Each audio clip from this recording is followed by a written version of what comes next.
পর্যায়ে তার বড় বোন নীলা, তার বড় বোন আমাকে বলে যে আপনি হচ্ছে যেহেতু মানে আমাকে বলে যে তুমি যেহেতু হচ্ছে আমার বোনকে বিয়ে করেছো, তাহলে আমাকে 20 ভরি স্বর্ণ আমার বোনকে দিতে হবে।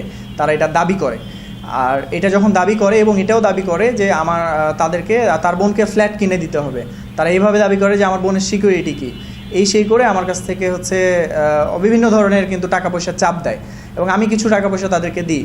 আর হচ্ছে গত 22 তারিখে, এই যে আপনার গত 22 তারিখে আগস্ট, এটা আগস্ট চলছে, তার মানে হচ্ছে মে মাসে জুলাইয়ের আগস্ট তারিখে আমার কাছ থেকে iPhone 17 Pro Max কিনে নেয়। আমি তাকে বলি যে আমি দেশের বাইরে যাব, দেশের বাইরে থেকে এসে দিব, কিন্তু না, আমার কাছ থেকে সে জোর জবরদস্তি করে iPhone 17 Pro Max কিনে নেয় এবং হচ্ছে আমি সেটা তাকে দিই। আমার কাছে রিসিপ্ট আছে এবং ওই দোকানের সব এভিডেন্স আছে। এরপরে যেটা হয়, আমি ওই দেশের বাইরে চলে যাই। দেশের বাইরে যাওয়ার পরে তার সাথে আমার সব কিছু ঠিক আছে। 27 তারিখ পর্যন্ত তার সাথে আমার সব কিছু ঠিক আছে। সে আমাকে বিভিন্ন ধরনের ভিডিও আপলোড করতে বলে, তাকে উদ্দেশ্য করে আমি সেই ভিডিওগুলো আপলোড করি। আমার ফেসবুকে ওগুলো এখনও আছে এবং সে যে মেসেঞ্জারে আমাকে বলছে, সেই মেসেঞ্জারে সে চ্যাট হিস্ট্রিগুলো আছে। এরপরে যখন 27 তারিখের পর 28 তারিখে তার সাথে আমার দুই একটা কথা কাটাকাটি হয় আর কি। সে আমাকে শর্ত দেয় যে আমি যেহেতু একজন ফ্রিল্যান্সার, আমার মোটামুটি ভালো আর্নিং করি আলহামদুলিল্লাহ, আমি মোটামুটি লাখ টাকার উপরে আর্নিং করি, প্রায় 5 লাখ টাকার উপরে। সো এই জিনিসটা তারা জানতো।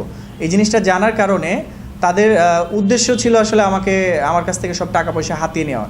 তো আমি যখন তার সাথে তর্ক করি, সে আমাকে বলে যে সে আমার কাছ থেকে আমার স্যালারি তাকে দিতে হবে, আমার প্রতি মাসে স্যালারি তাকে দিতে হবে।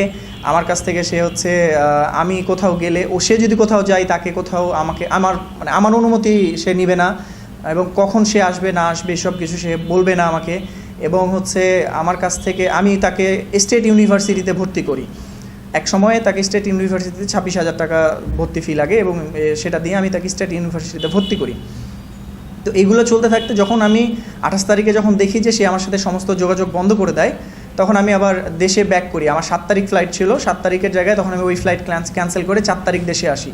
দেশে আসার পরে তার সাথে অনেকভাবে যোগাযোগ করার চেষ্টা করি, কিন্তু করতে পারি না। পরবর্তীতে আমি যে বাসায় ভাড়া ছিলাম, দারুসালাম টাওয়ারের হচ্ছে কৃষিবিদ ওই বাড়িতে ভাড়া ছিলাম, ওইখানে আমি কেয়ারটেকারের কাছে যাই। কেয়ারটেকারের মাধ্যমে জানতে পারি যে তারা আমার মাল সামান, মানে আমার বাসায় যাবতীয় টাকা পয়সা স্বর্ণ যা ছিল সব কিছু নিয়ে তার বোনের বাসায় চলে গেছে।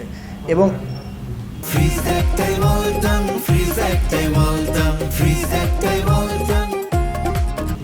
ওখানে আমার সব কিছুই ছিল। আমার হচ্ছে গিয়ে টাকা, সোফা, তারপর হচ্ছে আপনার ডাইনিং টেবিল, খাবার, মানে খাট, ফ্যান, ইলেকট্রিক্স, মানে যাবতীয় যত কিছু ছিল এই সব কিছু নিয়ে তার বোনের বাসায় চলে গেছে। আমি যখন এই বিষয়টা তাকে বলি যে তুমি এগুলো নিয়ে গেলা কেন, সে আমাকে বলে আপনি আমার হাজব্যান্ড ছিলেন তাই আমি এগুলো নিয়ে গিয়েছি। এবং 9 তারিখে সে আমাকে একটা ডিভোর্সের নোটিশ পাঠায় এবং ডিভোর্সের নোটিশ পাঠানোর পরে আমি অনেকভাবেই তার পরিবারের সাথে এবং তাদের সাথে চেষ্টা করি যোগাযোগ করার, কিন্তু তারা কোনোভাবে, তার মা এবং শুধুমাত্র তার মেজো বোন আমার সাথে কন্ট্যাক্ট করে এবং তারা আর বাকি আত্মীয় স্বজন কেউ আমার সাথে সেরকম কন্ট্যাক্ট করে নাই। এবং আমি অনেকভাবে তাদের কাছ থেকে চেষ্টা করেছি যেন যে কোনোভাবে আমার হচ্ছে গিয়ে তারা আমার সংসারটা টিকানো যায়, কিন্তু এই বিষয়ে তারা কোনো ধরনের কোনো কিছু করে না। এবং আরেকটা উল্লেখযোগ্য বিষয়, আমি যখন দেশের বাইরে যাই, আমার একটা গাড়ি আছে CHR, আমার বউ আমাকে বলে যে গাড়িটা যেন ঢাকায় রেখে যায়। আমি ওই অবস্থায় মনে হয়েছিল যে গাড়িটা আমার রেখে যাওয়া সেফ না, তাই আমি আর গাড়িটা ওখানে রাখিনি। এবং গাড়ি নেওয়ার জন্য আমাকে অনেকভাবে চাপ দেওয়া হয় ফোনে আমাকে। তো আমি এইটুকু বুঝলাম যে তারা আমাকে প্রতারণা করেছে এবং তারা আমার কাছ থেকে প্রতারণা করে এখন পর্যন্ত প্রায় 15-20 লাখ টাকা মতো আমার কাছ থেকে হাতিয়ে নিয়েছে। এবং আমার কিছু গয়না ছিল, গয়নার রিসিপ্ট আছে, যেগুলো আমার বাসায় ছিল। বাসায় ওখানে যাওয়ার পর আমি আসলে কোনো কিছু পাইনি। আর আমি এখনও বলতে চাই যে সে যাই করুক না কেন, আমি তার সাথে সংসার করতে চাই, সে যদি চায়। আর তার নাম হচ্ছে নওশিন হৃদ নায়না। আমি নওশিন হৃদ নায়নার সাথে এখনও সংসার করতে চাই। সে যদি চায় যে হ্যাঁ সে আমার সাথে সব কিছু ঠিক করে নেবে, কিন্তু এগুলার পিছনে আসলে তার বড় বোন হচ্ছে নীলা এবং তার দুলাভাই আরিফিন জড়িত। ওরা ওকে ওর বাসায় নিয়ে যেয়ে ওকে হচ্ছে গিয়ে বিভিন্নভাবে আপনার ম্যানিপুলেট করে তাকে হচ্ছে গিয়ে বুঝানো হয়েছে যে ওর সাথে সংসার করতে হবে না। এবং ওর বোন, এটা ওদের একটা চক্র, ওর বোনেরা এগুলাই করে। এর আগে ওর মেয়ের সাথে এই জিনিসটা করেছিল, ওর মেয়ে ওর বাসা থেকে পালিয়ে গিয়েছে, আমি এটা শুনেছি আর কি।